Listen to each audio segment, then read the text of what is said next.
बबली बहुत मेहनत से अपने पास गायों को संभालकर खुद ही घर के पास दूध का व्यापार करती है और अच्छे खासे पैसे कमाती है। उसका पति बंटी हमेशा पीता रहता है और बबली के कमाए हुए पैसे बर्बाद करता रहता है। खुद से एक पैसा भी नहीं कमाता है। फिर से यहाँ से पैसे गायब हो गए हैं। मैं क्या करूँ इस इंसान का?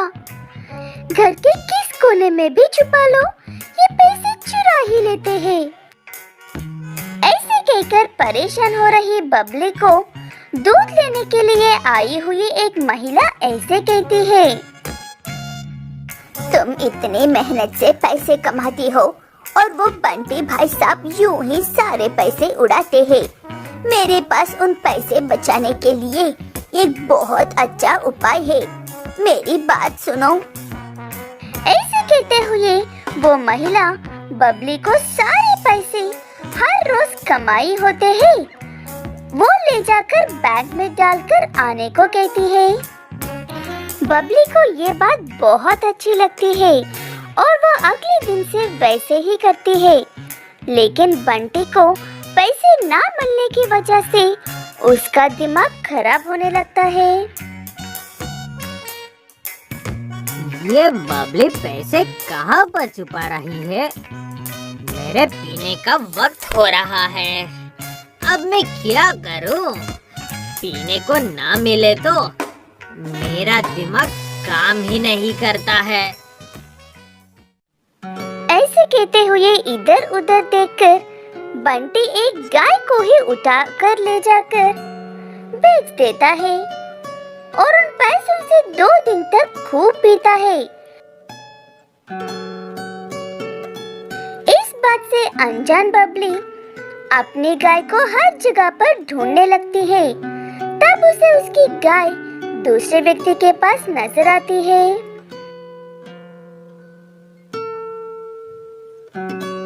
ये तो मेरी गाय है, इसे तो मैं पूरे गांव में ढूंढ रही थी। ये यहाँ पर क्या कर रही है?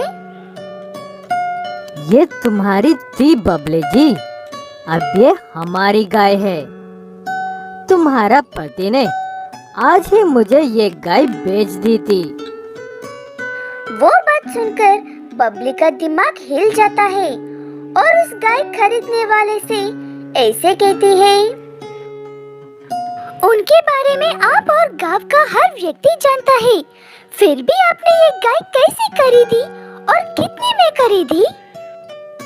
वो बात सुनकर गाय खरीदने वाला व्यक्ति कहता है कि बंटी ने उस गाय आधे से भी कम पैसों में बेची थी, इसलिए वो मना नहीं कर पाया और अब वो उस गाय को बिल्कुल भी वापस नहीं करेगा।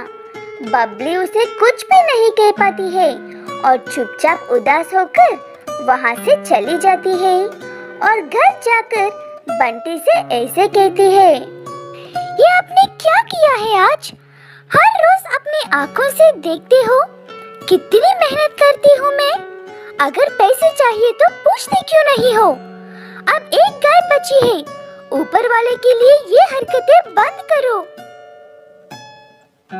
बंटी की एक आदत है, उसे बिना काम किए पैसे तो चाहिए, लेकिन वो कभी भी बबली से पैसे नहीं मांगता है, इसीलिए ये सब काम करता है।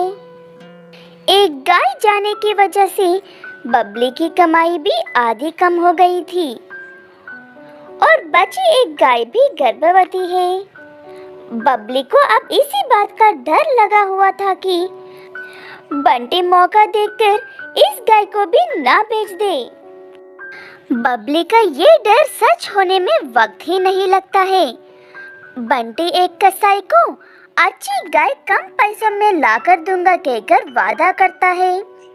ठीक है कहकर वो कसाई बंटी को पैसे देता है। अब वही घर के पास आकर, कोई घर पर है? मैं एक गाय ले जाने के लिए आया हूँ। कसाई की आवाज सुनकर बबली घर के बाहर आती है और उसकी गाय को क्यों लेकर जाना चाहता है कहकर गुस्से में पूछती है। तब कसाई, इस गाय को तुम्हारे पति ने मुझे बेच दिया है।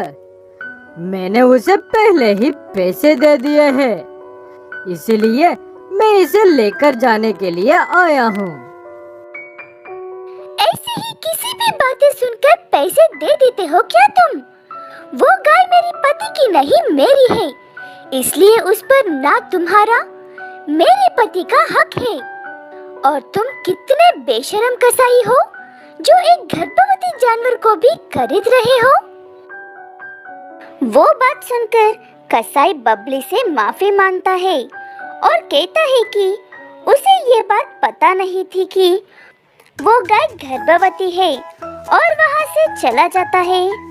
उसके बाद बंटी को ढूंढकर उसकी खूब पिटाई करके सुधर जा, वरना हर रोज इस तरह से पिटाई करता रहूंगा कहने पर बंटी घर लौटकर ऐसे बर्ताव करता है।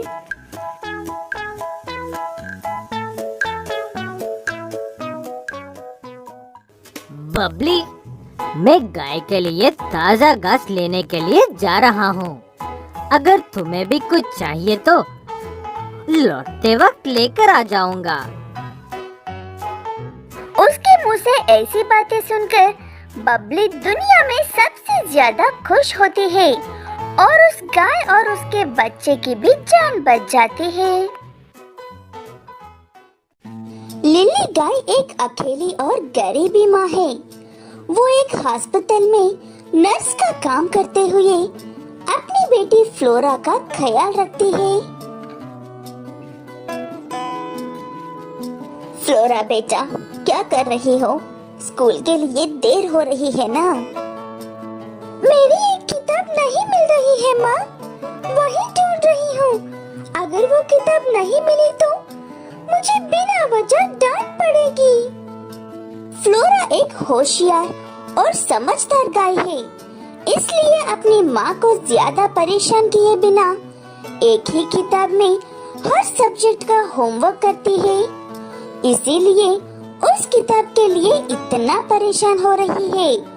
फ्लोरा कुछ भी ना होने पर भी हर बात में खुद को संभाल लेती है। लिली को अपनी बेटी में यही बात अच्छी लगती है और फ्लोरा की जरूरतें पूरी करने की अपनी तरफ से हर मुमकिन कोशिश करती है। इस तनख्वाह मिलने पर 2 नई किताबें जरूर खरीदेंगे बेटा। पिछले साल की किताब को भी अभी तक चला रही हो। तुम बहुत समझदार हो। ठीक है कहकर किताब मिलने पर फ्लोरा स्कूल को चली जाती है और लिली काम पर चली जाती है। ऐसे कुछ समय गुजर जाता है। फ्लोरा बड़ी होने लगती है और उसके नए दोस्त भी बनने लगते हैं। फ्लोरा, तुम कॉलेज के सबसे होशियार स्टूडेंट हो, इसीलिए कॉलेज में स्टूडेंट्स हो या टीचर्स, सबकी नजर तुम पर ही होती है। लेकिन ये सब बातें तुम मुझे क्यों बता रही हो? क्या मेरा बर्ताव अच्छा नहीं है? तुम्हारा बर्ताव नहीं फ्लोरा, तुम्हारा कपड़े। तुम सालों से एक ही कपड़े पहनकर आ रही हो। पता नहीं मैंने तुम्हें कभी नई कपड़ों में देखा भी है या नहीं, मुझे याद नहीं है। खुद को बदलो। अपने दोस्तों की ऐसी बातें फ्लोरा को अंदर से खोखला कर देती है और वो जिंदगी में पहली बार घर लौटने के बाद अपनी माँ से एक कुछ मांगती है। तब लिली उसे ऐसे जवाब देती है, तनख्वाह आने में अभी बहुत वक्त है बेटा, लेकिन तुम ऐसे अचानक से क्यों कह रही हो? आप बिल्कुल भी अच्छी माँ नहीं हो। लोग ये तक भूल गए हैं कि मैंने नई ड्रेस कब पहनी थी। आप मुझे एक ड्रेस तक नहीं दिलाते हो। ऐसे क्यों कह रही हो फ्लोरा बेटा? तुम तो अपनी आंखों से देखती हो ना, तुम्हारी कॉलेज की फीस देने के बाद मुश्किल से 1-2 हजार बचते हैं। उसी में पूरा महीना चलाना पड़ता है हमें। लिली ऐसे समझाती है, लेकिन इस बार फ्लोरा उसकी एक भी बात नहीं सुनती है।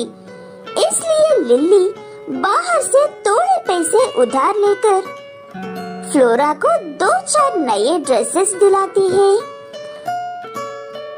फ्लोरा को नई ड्रेसेस मिलने के बाद भी अपनी माँ से बात नहीं करती है और चुपचाप कॉलेज जाती है, अपनी पढ़ाई करती है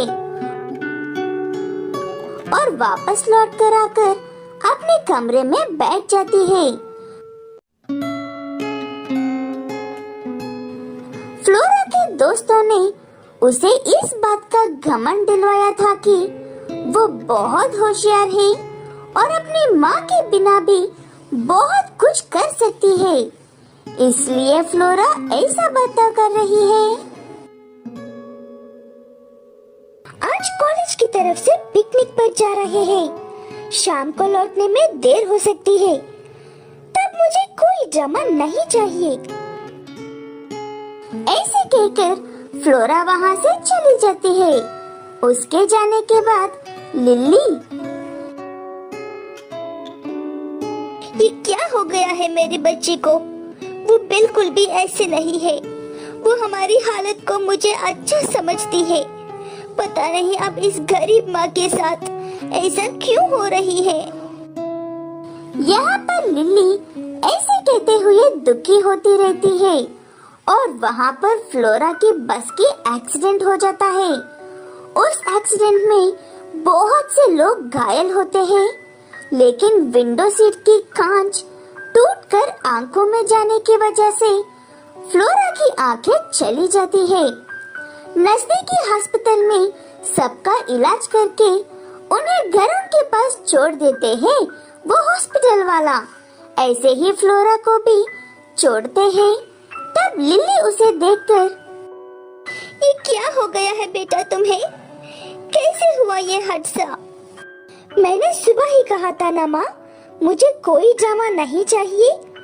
मुझे पता है तुम ऊपर से अच्छा बनने का नाटक करती हो, लेकिन अंदर से लड्डू फूट रहे होंगे। ऐसे फ्लोरा अपनी माँ को गलत समझकर गिरते पड़ते हुए खुद ही अपने काम करने लगती है, लेकिन लिली वो सब नहीं देख पाती है।